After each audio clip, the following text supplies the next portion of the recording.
Google's response to AI has been a little confusing at times. It was hard to suss out exactly how they felt about it at first.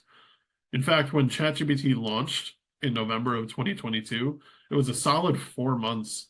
Google kind of gave trickles of indications as to how they felt about it.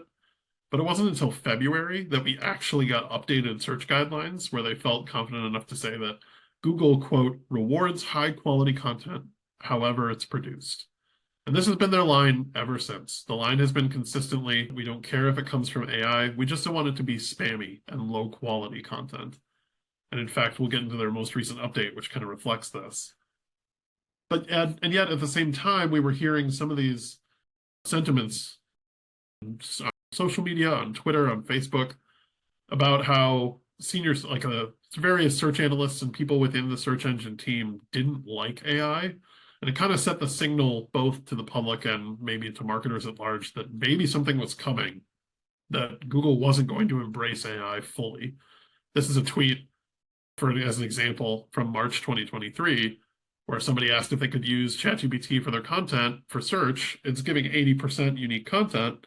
And one of their senior search analysts tweeted back, it's like food with only 20% toxic chemicals. Sounds tasty. That doesn't sound like the most positive approach to AI. So people were a little nervous at first as to whether or not AI content was going to get penalized heavily in search. And in some ways, it has been, but only when it's low quality. The most recent update to the Google core algorithm was completed in March 2024, and it targeted spammy, low quality content. Basically, in the year between setting that guideline and today, there was a lot of content that came out that was incredibly spammy. There was a quantity over quality approach to content generation. People threw everything to ChatGPT. And there was just thousands of articles that hit the web that were incredibly poorly formatted and poorly written. And at first, they were actually ranking okay and doing fine, which was frustrating for people who were trying to produce actual original content. Based on, just kind of a high-level overview of what we've seen since the core update in March, this has changed. Low-quality content is no longer surfacing as much. There's still edge cases where it's definitely succeeding, but it's far less effective to just produce a churn of AI content.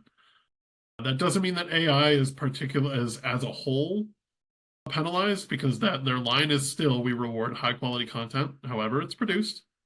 So it can start with AI. It's just that what you publish has to be useful and high quality and worthy of ranking, just like any other content has to be worthy of doing.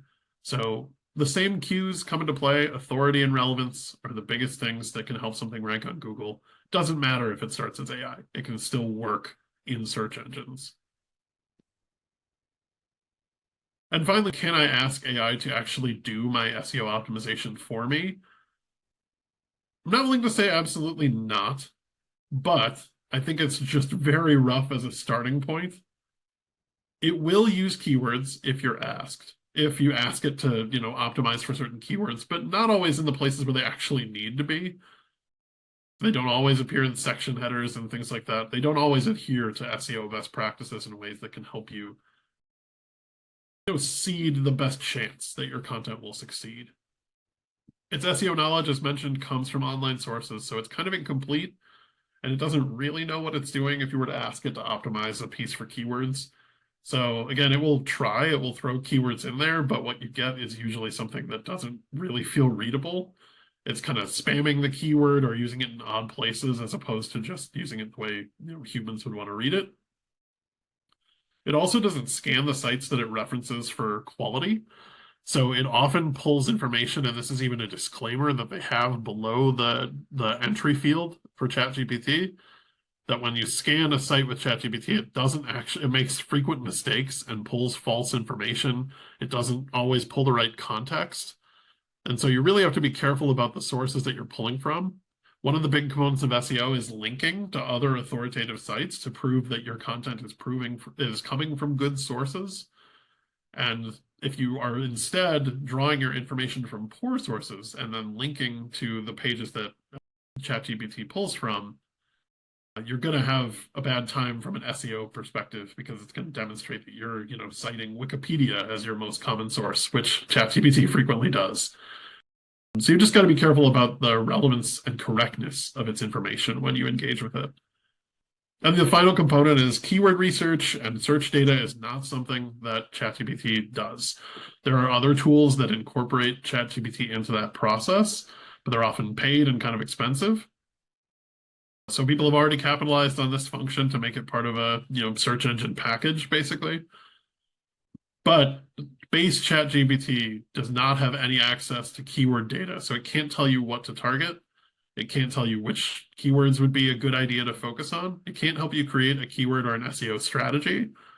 All it can do is potentially scan your content for where it could put its keywords in, the keywords that you give it. But you have to come to it with a vision. You have to understand what you're trying to target before you can even make use of ChatGPT in that way. And even then, what it produces is going to be not the most optimized piece of content that you could probably produce if you were just writing it on your own.